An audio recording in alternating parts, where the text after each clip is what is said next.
Welcome to the diSaaSter Recovery Podcast. I'm your host, Josh Santo, and this is the show where we reveal the untold horror stories and hard-learned lessons of software as a service startup life as told by the SaaS holes who lived through it. Their stories about the managers, departments, and companies they worked for will leave you thinking, what a disaster. Our mission is to help you bring order and sanity to the chaos you will undoubtedly encounter in your own adventures in SaaS.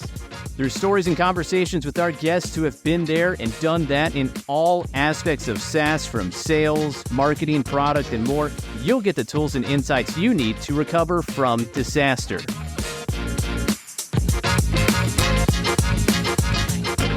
On this episode of the diSaaSter Recovery Podcast, we're exploring the fun-filled world of solutions consulting, sometimes known as sales or pre-sales engineering. We'll cover the ins and outs of life as an SC. We'll talk about what solutions consultants and pre-sales organizations often get wrong and the importance of relationships with prospective and current customers. Now, our guests have spent years helping prospective customers and current customers understand how they can solve daily pains and see big results with technology. And at this point, he's had nearly a decade of SaaS experience. He's quite the character. But think of a man who is more like an 80s action star than a modern-day SaaS hero, like the rest of us. But actually, on that note, he's an actual hero. He's a West Point grad, an Army vet of nearly 16 years, and before getting into SaaS, he spent some time at the Pentagon. Now, aside from all that, his hobbies will make you say, who is this guy? He started a side business selling unique furniture pieces like a 12-foot Cobra throne, other assorted fantasy creations. He's also raised exotic fish, and he deals with antique restoration. So it's a fun conversation that's coming up. Stick around. But a quick disclaimer. The stories shared on the diSaaSter Recovery Podcast are based on anonymous individual experiences at real companies. The goal in sharing these stories and perspectives is to help fellow SaaS holes like yourself learn from each other, get a much-needed sanity check, and build empathy along the way. No specific company or person is mentioned at all, so if a story feels like an attack on you or on your company, we really encourage you to reflect on why you might have a guilty conscience. And with that, let's get on to the show. Welcome to the show, to the diSaaSter Recovery Podcast. Really excited to have a conversation with you today. I'm glad we're doing this remote because if I recall correctly, you might have a bit of a tough time arriving to a particular site if we were to meet up on location because you're without a vehicle. Is that right? That is still correct, yeah. What happened there?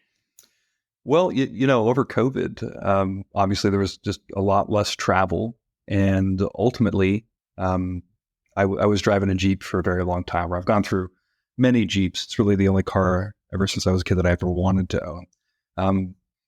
But it just got to the point where it didn't make sense to keep it around and repair it all the time. To make it 3 miles to the gym and back every day. So.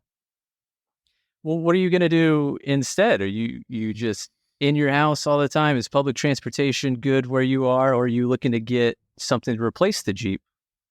Yeah, great question. My wife is eager for me to replace the vehicle. I'm not exactly in a rush because Uber is what it is if I ever need to get to the airport. But I don't really go a whole lot of places except to the gym and back right now, or to the airport to travel for work. But I've actually been kind of toying around with the idea of getting an old Hummer, old H1, maybe around the same age that I am. Yeah. What about the Hummer stands out to you? Why the Hummer? Because it's not the most practical vehicle. Oh, I think it is quite the opposite of practical. Here's the problem is that, like I said, I grew up always wanting a Jeep, and I did the Jeep thing. And everybody is driving a Jeep now. Jeeps used to be inexpensive and fun, and there was kind of a cult following with them. And now all of a sudden they've become almost luxury vehicles, and you're more likely to see, like a soccer mom taking a Jeep out for the day than you are somebody fixing it up themselves or sleeping in the back of it, kind of having fun in that regard.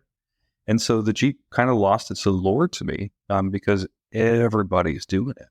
And so, for years, I never thought the Hummer was a great vehicle or anything, right? And it's certainly not a comfortable vehicle, but it's definitely a recognizable one. And so I used to drive around. I had an orange Jeep with a blue whitewater kayak on top, and people I didn't even know would know if I was somewhere, and they'd kind of report back on where I was.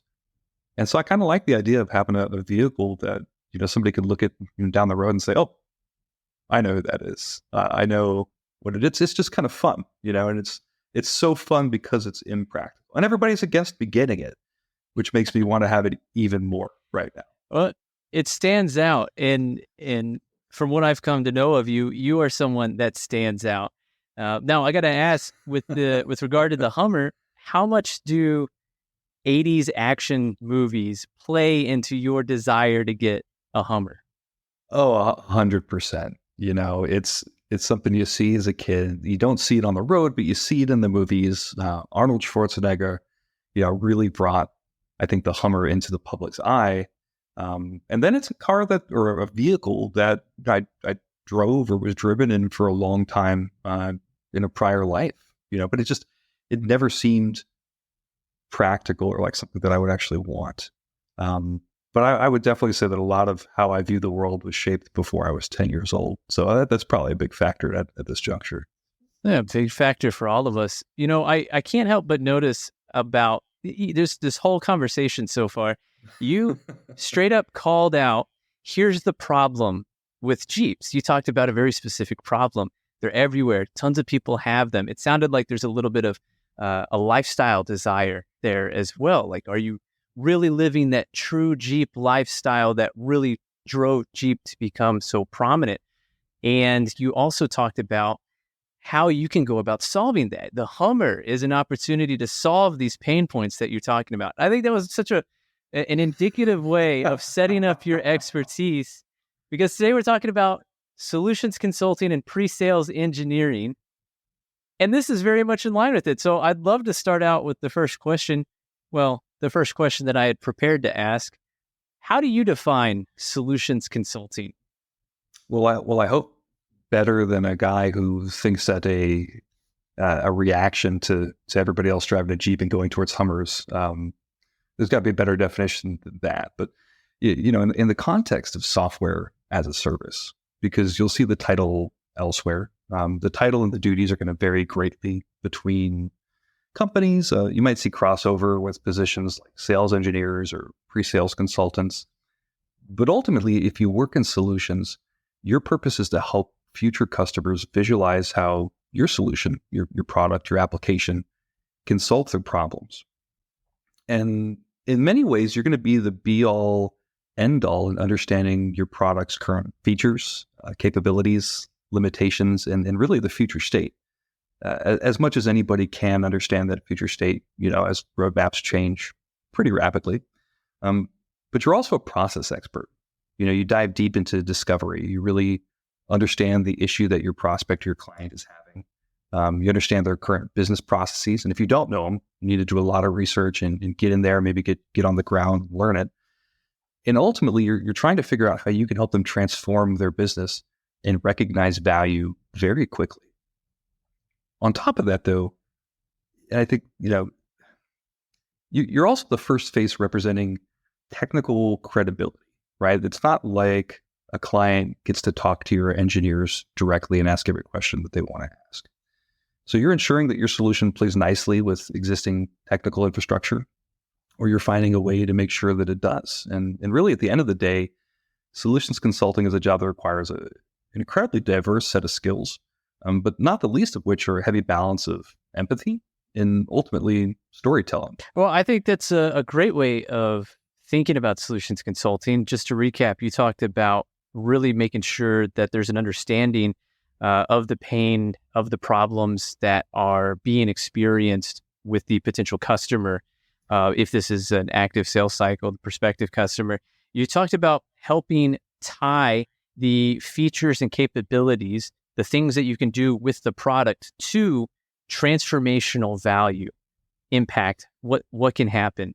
You talked about being the expert in the technical side of the product, because often you are the first technical person to speak with the potential client, and that can leave quite the impression because there's going to be a lot of concerns and sensitivities over bringing new technology in, plus with the increased focus on cybersecurity, the increased focus on including IT in any procurement decisions. It's very important for those questions to be seamlessly answered and those assurances to be provided. And then you talked about being an expert in the process. And this was a follow-up question that I had for you. When you say being an expert in the process, are you talking about a sales process, or are you talking about process in terms of the work that the prospective customer does? Honestly, it's a little bit of both. And I do think that you were able to express that a little more articulately than I was in that respect. I think at the heart of it, it really comes down to being genuine. And so I'm more inclined to really understanding the business process as opposed to being the sales process expert. That said, you have to know the sales process too, right? But for me, it's really about getting to know how your client or how your prospect is doing business, understanding their pain points, and where you can, again, help transform their operations and make their life better, save them money, make them more efficient. So I think that I have to tell people, I'm here to help pull back the curtains a little bit. And so I think that kind of imperfect way and that honesty of looking at those problems and understanding what they're doing, that's kind of what I'm getting at. I like how you phrase that, how the client is doing business, because that's not just how a process is done. That is factoring in unique attributes of the individuals that you're speaking with or the team that you're working with, in addition to the actual process that they are trying to conduct in the department that they're in, at the company that they're at, for the industry that they're in. So I like how you phrase that of how the client is doing business, because that invokes, in my eyes, such a bigger world than what might usually be considered. Now, another quick question that came to my mind is about how you see the differences between account executives and SCs. Ooh, good question, right? I think when I first started out as an SC, I kind of wondered why there were two different positions, right? Because if you can master the sales cycle and you can master the other side of the house, does one really need the other? And I've kind of gone back and forth on that, and I think it probably does depend on your application or your solution. But ultimately, the AE or the account executive is concerned with making the sale and then making the next sale and making the next sale. And ultimately, I think that solutions consulting is about solving the problem. And so, yeah, in the background, you're always trying to make your solution, or you're always trying to find a way to make your solution fit if you can.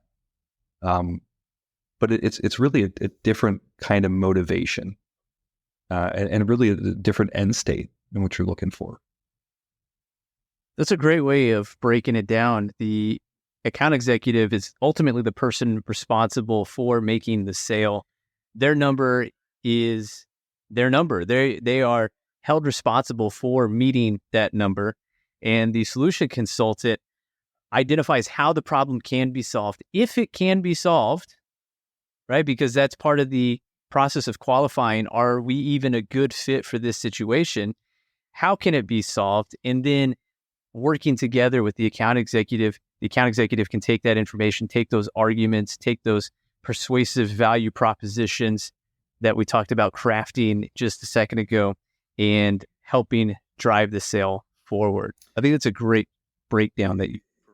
It definitely comes down to motivation, right? I think that when you're looking at what fires up the AE, it's closing the deal. And what should fire up an SC is definitely solving the problem. Solving the problem. I could certainly relate. That's my experience as an SC. Certainly built a similar perspective in my eyes. Little Now, vanilla ice there. Yeah.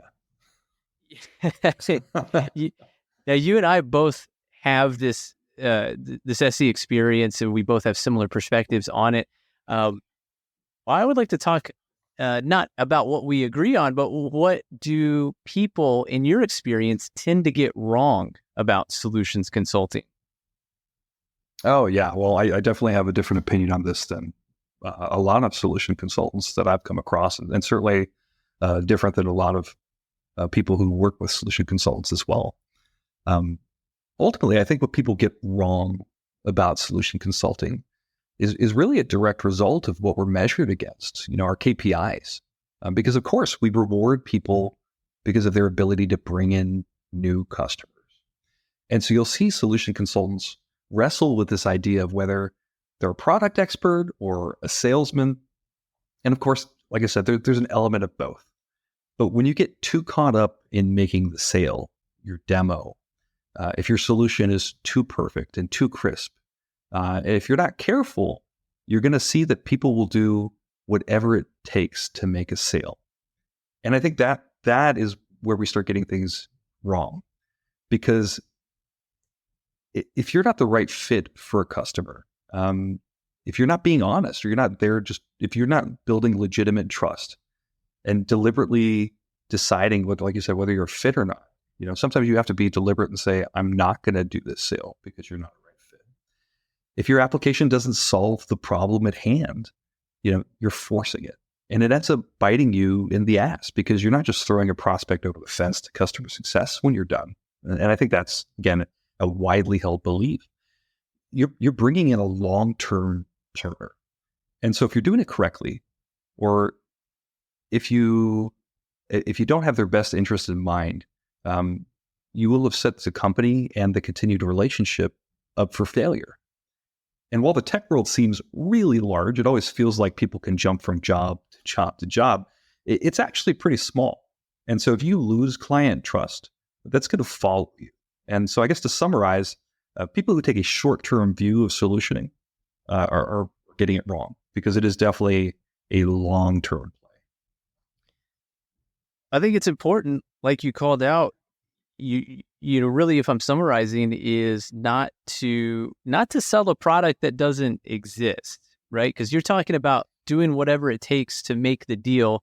And in some cases that can require some creative additions or workarounds to functionality in the product just to get someone to say, yes, this is what we're looking for. But to your point, these relationships, these are the start ideally of long-term relationships, long-term partnerships. And if you aren't able to establish a stable foundation built on, here's what we can do for you with relatively little additional help, with really no concern about, is this going to work in the long run or not? You really want to set it up so that doesn't bite you in the ass later. Have the churn, like you're talking about, impact the brand reputation, start up the rumor mill, or whatever the case may be. I think that's a great point to call out. Yeah, I do want to be clear.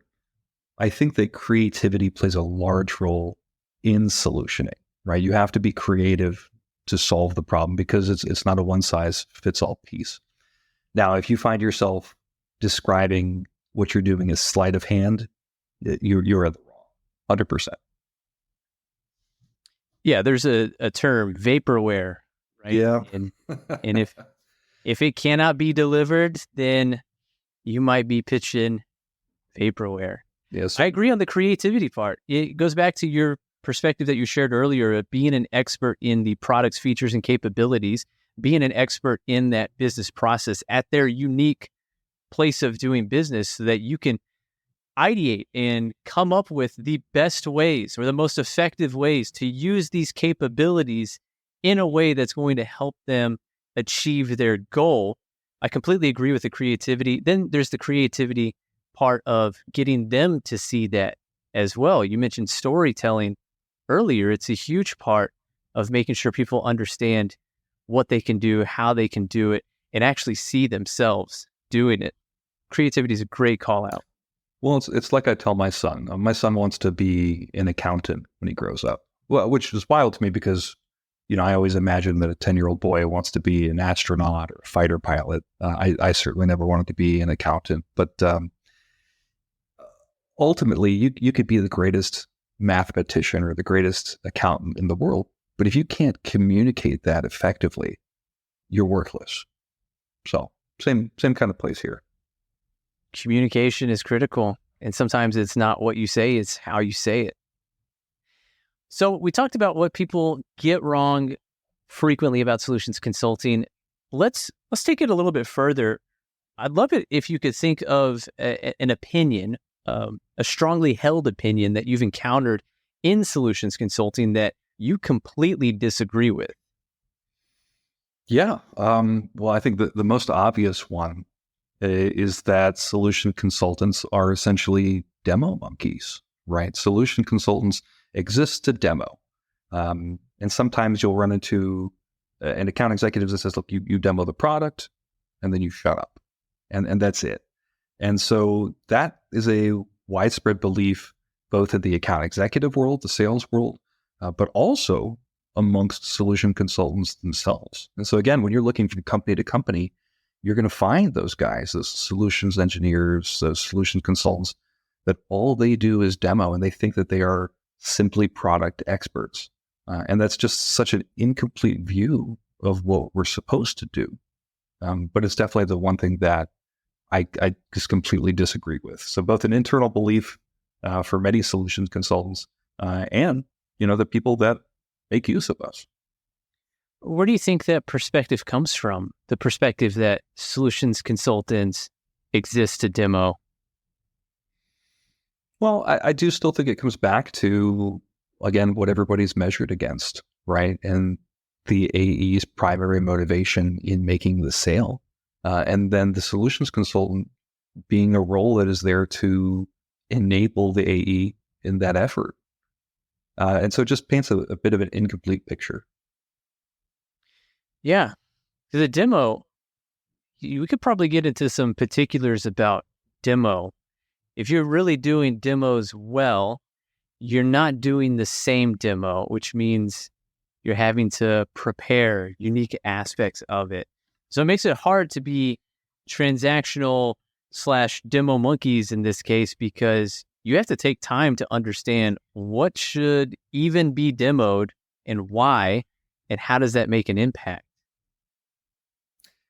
100%. And so I do think that you'll find solution consultants or so-called solution consultants that know their product really well.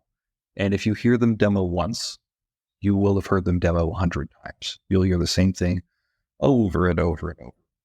And while, you probably have a core functionality that you do better than anyone else if you want to stay in business, again, it really is about meeting those specific needs of who you're talking to.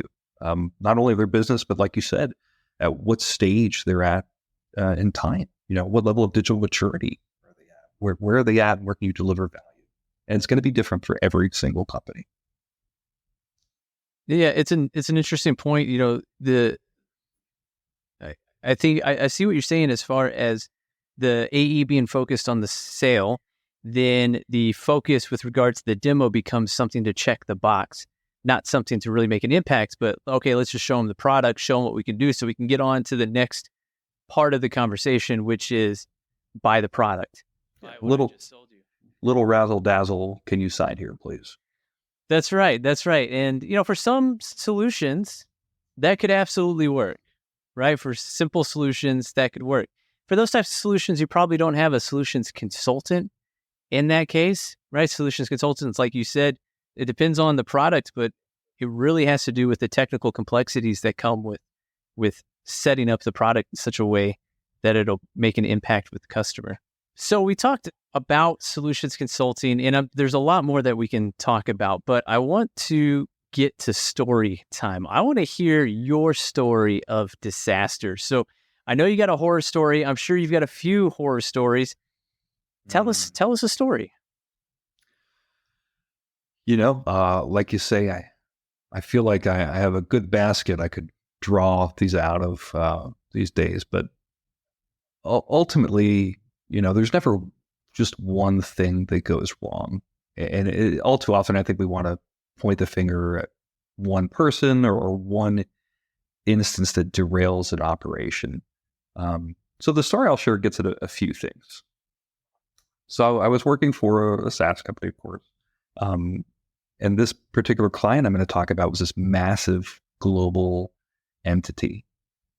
Now, I say my client, but we had an account team, of course, and that team went through a lot of changes. So there's very little consistency in our team over time trying to support this gigantic whale, essentially. And in that sense, we're grossly understaffed. And we just didn't resource this client properly because as much as I like to think that I can save everything myself, it's just not realistic. And so, at your onset, clients are very forgiving if you have a good relationship. They'll overlook gaps in your platform. They'll overlook a lot. But eventually, the buck stops somewhere right in front of you. Anyway, so this company had already rolled out our platform worldwide. It was pretty remarkable. But then that company went through a massive internal layoff. And so everybody that we had as an internal champion, with very few exceptions, was gone. And we found ourselves in a position where we had to go back into what was essentially a sales cycle for an already done multi-year deal. And so we're constantly selling and reselling to stakeholders at each and every location. And we're talking about hundreds of locations here. So it became a battle of awareness, of feature functionality, and ultimately stickiness. But our company was just too comfortable with our position. We thought that we were so sticky that they couldn't leave us. Now, I say we, but I suppose I really mean that means everybody who wasn't boots on the ground, because it becomes very apparent to anybody who's deeply entrenched in one of these situations when things are starting to go awry. So things started to get worse. And at this point, we're struggling to support what is ultimately implementation again across the world. And then one day, we fired the main relationship holder. And so just like that, a lot of the trust we had, a big part of the relationship soured. And all of a sudden, we're grasping at straws. At this point, there's very little consistency and very little trust outside of a core group of people who are still there. On the client side or on your side internally? On our side internally, we had not properly resourced this, and then we didn't think about the long-term effects of what it would be like when we've ripped out, a key component of the relationship. And now, I got it. One of the things guys talk about is that it shouldn't be about the person. It should be about the functionality of the application. But we're kidding ourselves if we don't think that relationships are the backbone for enterprise deals. Well, you called that out, right? The stronger relationship you have with at least the influential people at a particular account, the more leeway you get in certain situations. It's kind of like a bank. You make a lot of deposits into the bank of trust, right? And then at some point you can make a couple withdrawals. Yeah, exactly, but not too much, because then eventually you get hit with an overdraft fee. Right, exactly. Yeah, you got to pay the piper. And like you called out, the internal champions at this client of yours were laid off. That's a tough thing to come back from. I mean, deals fall apart, implementations fall apart when that happens, especially if it's a mass layoff. So already, like at the start of the story, we're already in a tough situation, man. The odds are stacked against you, and then the main relationship holder on your side was gone. is gone. Yeah. Man. Without warning, like you can't give them a heads up. You can't try to extend the relationship or share it with somebody else. It's just gone, right? Rip and replace. I imagine that was quite the withdrawal from the bank of trust scenario. Yeah, I think that's putting it pretty mildly. Yeah. So what happened next? Well, so when something like that happens, your client reaches out to what they know or who they know still. And so then it all comes down to who's still on that team that they already have trusted. Because as you continue to bring new people in, it's hard to rebuild that trust, right? Or it's hard to establish it in the first place. But I guess what really ended up happening, though, like a lot of software, is that competitors started sniffing around. Oftentimes the first people who come up with a great idea or they launch a platform, it's great for a while. And then competitors come and they see what people have done right. They see what had been done wrong. And they action on it quickly. And so this customer, like others out there, start to see what these other companies can do, what new features they're bringing that are no longer what we consider to be nice to haves, but industry standards. And so the competition is heating up, and we kind of sit there and we rest on our laurels, right? We start making promises about what we're going to deliver, how we're going to solve these problems or meet these gaps that other solutions are starting to rise up and offer.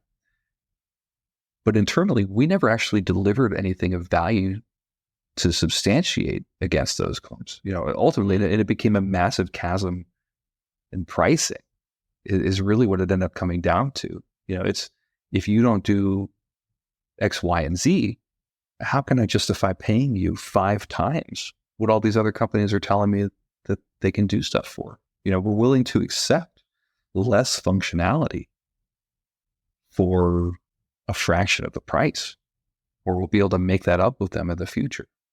So the trust was broken, right? This connection, this loyalty, it sounds like was essentially destroyed. You didn't say that, but for dramatic storytelling effect, it was destroyed. And it crumbled. And yes. that in that destruction gave opportunity to other entities like the solution that you were providing to come in and say, we can do it. Here's what we can deliver. Look at these things. And that's to be expected. SaaS leaders, even SaaS followers, anyone in SaaS has to keep up with market trends, has to understand what is being developed, what's that new innovation, what impact is it going to have for people. Now, you don't want to get caught up too much in hype or buzz, but to your point, you called out that these were things that were becoming industry standard features and capabilities, and your organization didn't deliver that. Yeah, 100%. And I think that what really makes this a horror story is that we didn't listen to our internal team when we started identifying these things. So one concept that I'll kind of bring to light from a prior life is the idea of the strategic corporal. And so in military circles, the basic premise underlying the idea of the strategic corporal is a belief that operations are inherently complex and that decisions can't solely be left to some faraway commander or in this case, a removed executive staff.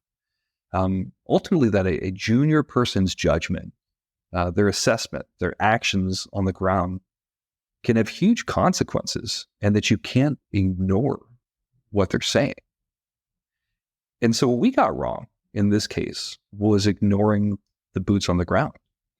We refused to negotiate on almost anything except for, in this case, we were doing numbers of licenses. And so we were clinging to this idea that there's no chance this client can operate without us. We're so deeply entrenched in their day-to-day operations.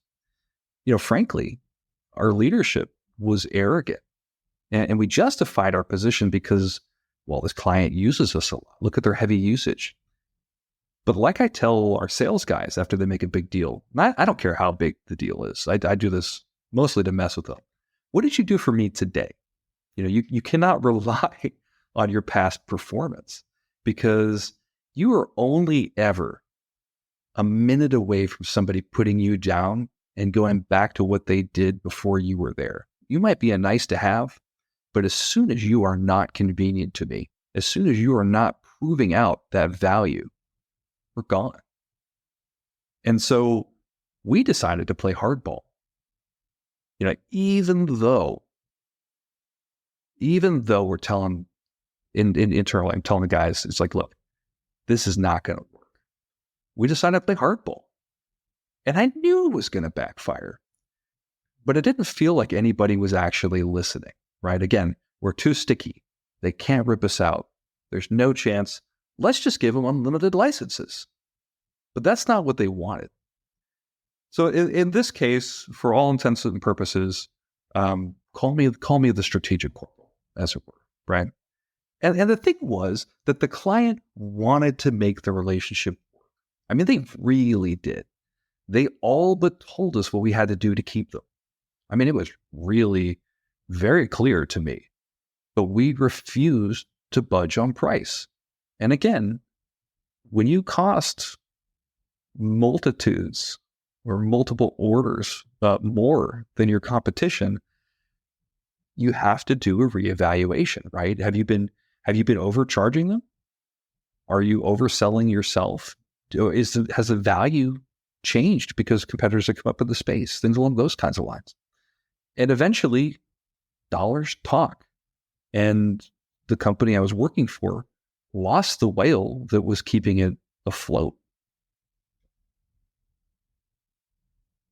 Wow. So that was quite the just drop. See, it's you didn't dramatic. Even start at a high point. Your No. story didn't even start at a high point. Like you were already. We said once upon a time, I was in a really terrible situation. Yeah. But again, even when you find yourself in a situation like that, right? You still got a good relationship.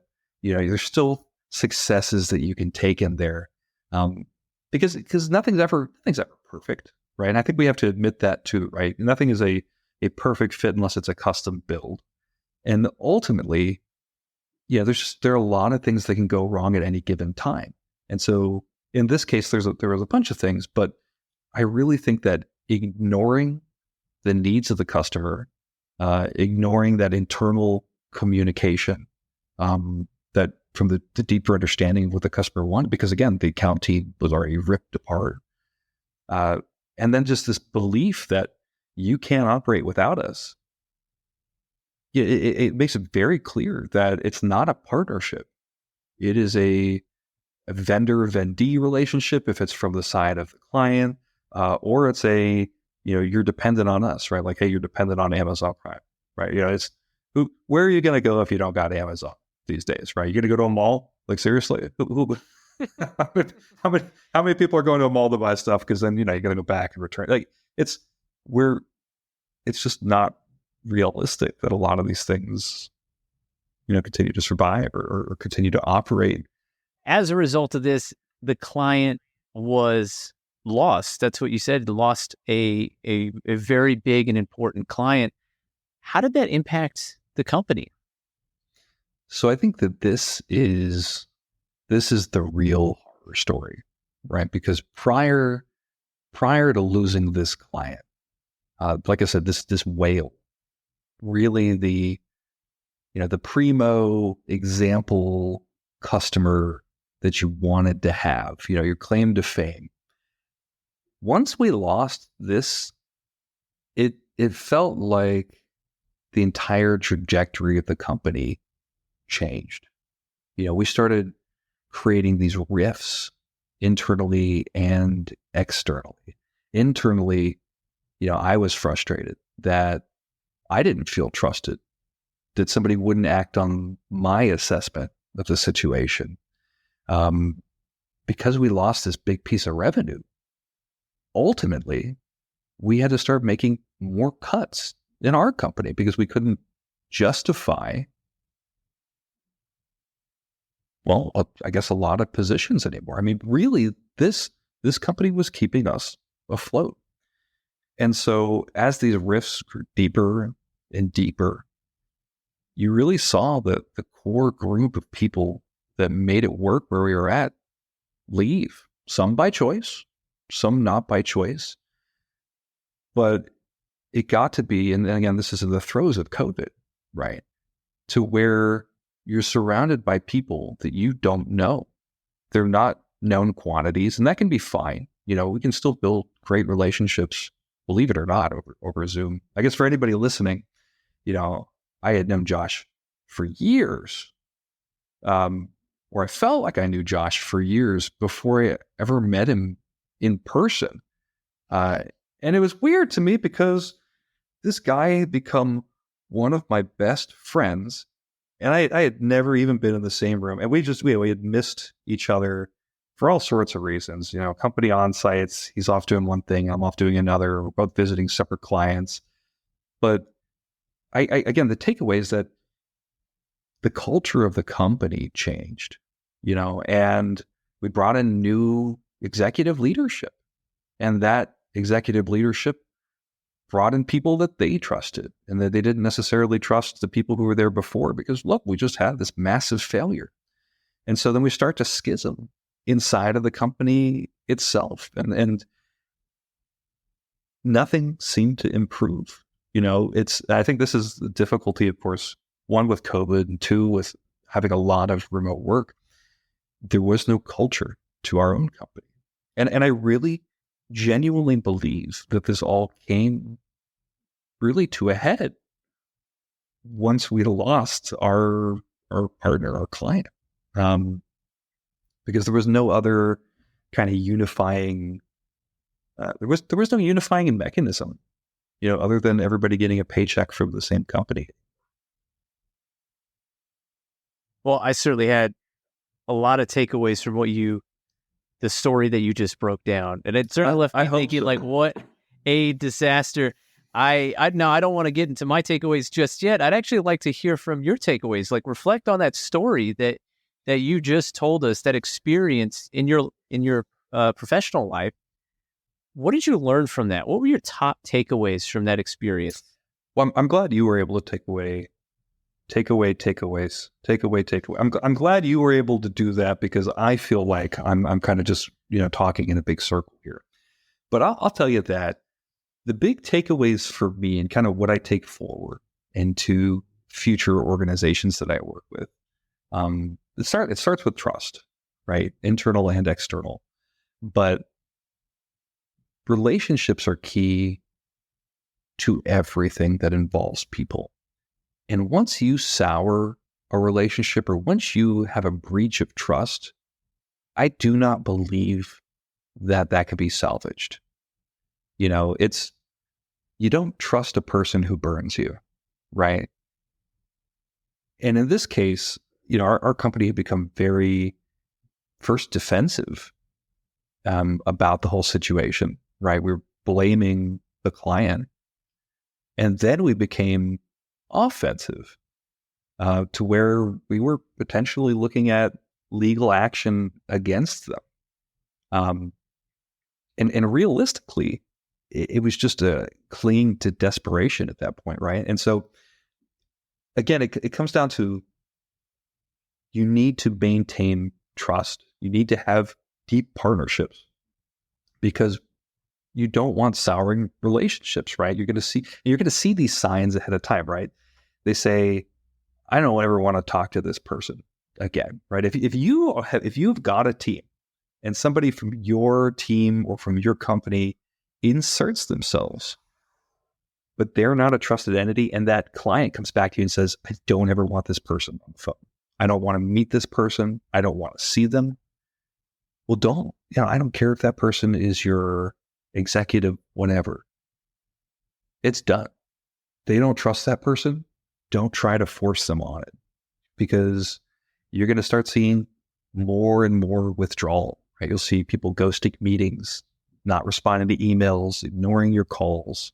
And honestly, they'll stop at that point. They stop championing your software. They'll stop championing your product, because once that's done, you always have to be on the lookout again for who is your internal champion, right?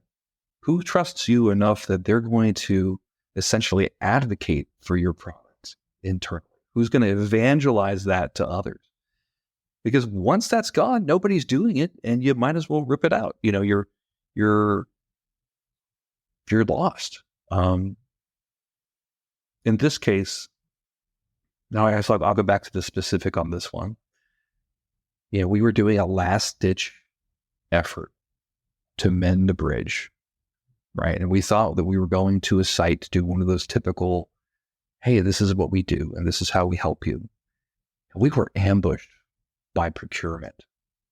And I'll tell you what, it's never a good feeling to think you're going somewhere for one thing, and then to have procurement back you into a corner and just make it a pricing discussion. Again, you've already lost, right, at this point, and there's very little you can do to salvage the deal, but certainly, there's no way to, I think, repair that trust. Yeah, my takeaway from what you shared is the importance of truly listening to customers, and not just listening, not just hearing their words, but taking some sort of action, demonstrating that you are trying for them. This ties into your takeaway of, making sure that long-term partnership, that long-term trust is there, preventing it from going sour. And I love that you called out signs, essentially, of a souring relationship, where they are flat out refusing to ever talk to specific members of your team. I mean, that's a pretty bad sign, and that's pretty, that needs to be evaluated. Yeah. If internally or externally, someone comes to you and says, I don't want to ever talk to this person, that person needs to go. That's going to be a toxic element, either internally or externally. There's a clear problem. Yeah. It is a problem. Ghosting, not showing up, so withdrawing. I think that you put it really well. Withdrawing, and that's really indicative of what's happening, which is they're no longer championing the solution, which is what you need. You need people to advocate behind closed doors when you're not there about why this thing should be bought, paid for, and used by whoever is doing those exact things. So that leads to this, resistance to push it out, to deploy it. And eventually the signs become clear that you're on your way out and there's nothing you can do at this point to save it. Yeah, man. Again, I think it's really important, and people are probably going to disagree with this.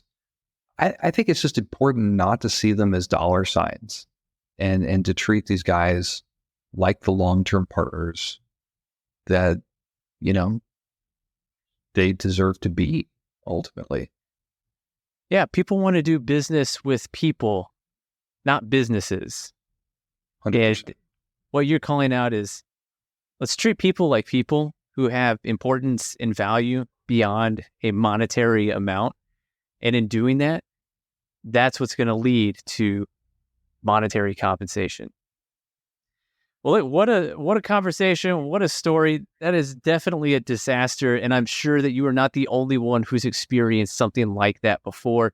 The rise and fall of many different startups can be tied to the success of a particular client or the failure of a particular client. So I really appreciate you coming on and sharing your candid thoughts about your experience and what you learned and just your perspective on solutions consulting in general. Well, it was a pleasure, Josh. And like I said, I hope I didn't bore anybody too much. And I guess at least at a minimum, giving everybody the opportunity to look up the concept of the strategic corporal. So take that for what you will. A lot of learnings packed into this episode. All right. Well, thanks again for being here. Stay frosty, my friend. One of my biggest takeaways from the conversation with our guest is the importance of listening to customers. Now, that doesn't mean that the customer is always right. I mean, they are frequently not always right. They're frequently not right about a lot of topics. They're people, after all, just like we're people. But what it does mean is that it is essential for individual team members who make up the company's workforce, especially those in customer-facing roles, to truly hear their customers, to be so in tune that they are able to get to the why. Is it a new pain that needs solving?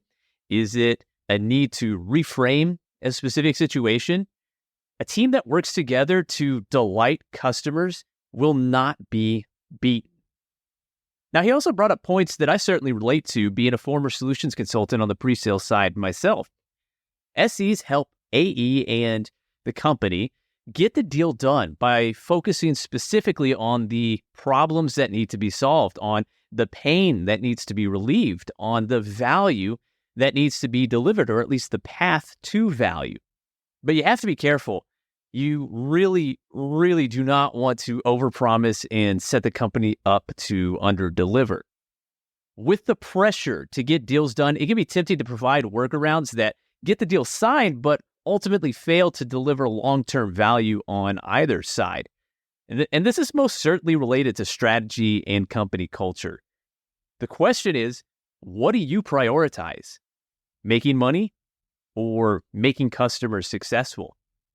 And at what cost to the company? I'd argue that every company's priority as a whole should be to make their customers successful.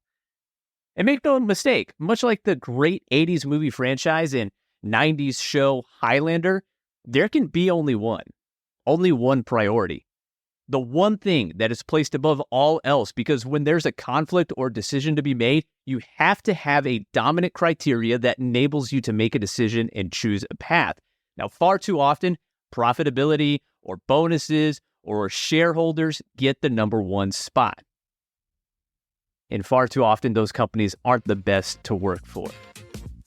Now, what'd you think of the diSaaSter story our guest shared? Could you relate? If so, let us know. Go to www.dissectingrecovery.com and send us a message. And before you go, take a second to subscribe to the show. Let us know how much these stories resonate with you by leaving us a rating and a review in Apple Podcasts or Spotify or really any podcast player of your choice. Also, share these lessons with a coworker or even a boss who's going through it with you. Who knows? Maybe your story of disaster recovery could be next.